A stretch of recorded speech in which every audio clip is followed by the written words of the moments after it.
एक गुरु और शिष्य जंगल से होते हुए अपने गांव जा रहे होते हैं। अंधेरा काफी हो चुका था। शिष्य ने अपने गुरु से कहा कि गुरु की काफी रात हो चुकी है, अगर आप कहे तो आज की रात यही आसपास के किसी गांव में गुजार ले। गुरु जी ने अपना सर हिलाया और वो आसपास के गांव में एक छोटे से घर के पास जाकर रुके। अब जैसे ही वहां गए तो गुरुजी के शिष्य ने दरवाजा ठकठकाया। उस घर से एक गरीब आदमी बाहर आया तो गुरुजी ने बोला, हम अपने गांव जा रहे थे, लेकिन काफी रात होने के वजह से हमने इसी गांव में रुकने को सोचा। क्या हम आज रात आपके यहाँ रुक सकते हैं? गरीब आदमी बोला, हाँ क्यों नहीं, आप दोनों अंदर आ जाइए। अब जैसे ही गुरुजी अंदर गए उन्होंने देखा कि उस आदमी के घर में बहुत ज्यादा गरीबी थी। गुरुजी ने उससे पूछा कि आप काम क्या करते हो? वह गरीब आदमी बोला कि मेरे पास बहुत सारी जमीन है। तो गुरुजी ने बोला, अगर तुम्हारे पास बहुत सारी जमीन है तो इस तरह से क्यों रह रहे हो? वह आदमी बोला, यह किसी काम की नहीं है। गांव वाले बोलते हैं कि ये बंजर जमीन है, यहाँ पर कुछ भी नहीं उगाई जा सकती है और वहाँ फसल उगाना बहुत बड़ी बेवकूफी है। गुरुजी ने बोला कि तुम्हारा गुजारा कैसे होता है? उसने बोला कि मेरे पास एक भैंस है जिससे मेरा पूरा घर चलता है।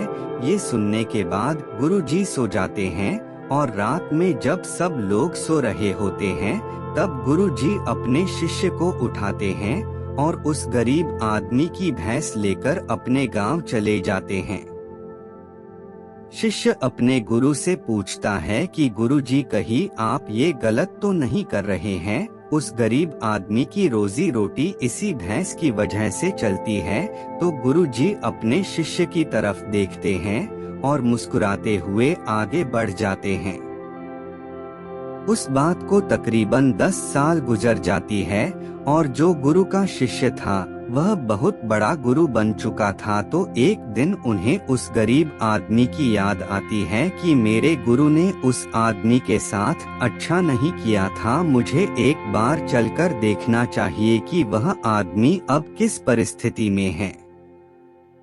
वह शिष्य उस गांव की तरफ जाता है और वहां जैसे ही पहुंचता है तो वह देखता है कि जहां पर उस गरीब आदमी का झोपड़ा था वहां पर एक बड़ा ही आलीशान महल बन चुका था और उस झोपड़ी के बाहर जो बंजर जमीन थी उस पर फल और फूलों के बगीचे थे।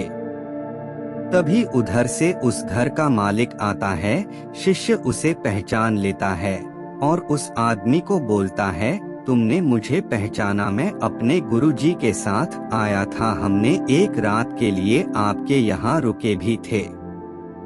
वह आदमी उसे पहचान लेता है और बोलता है कि उस रात में आप कहाँ चले गए थे? और उस रात के बाद ही मेरी भैंस कहीं चली गई थी, मेरे पास कोई रास्ता नहीं था, तो मैंने अपने जमीन पर मेहनत की और फसल निकल आई और आज मैं इस गांव का सबसे बड़ा और सबसे अमीर आदमी बन चुका हूँ। ये सुनने के बाद शिष्य के आंखों में अपने गुरुजी के लिए आंसू आ गए और उसे ये बात अब समझ आई और वो रोने लगा। इस कहानी से हमें ये सीख मिलती है कि हमारे अंदर ऐसी बहुत सी टैलेंट छुपी हुई है, लेकिन हमें कोई ना कोई चीज रुका कर रखी है।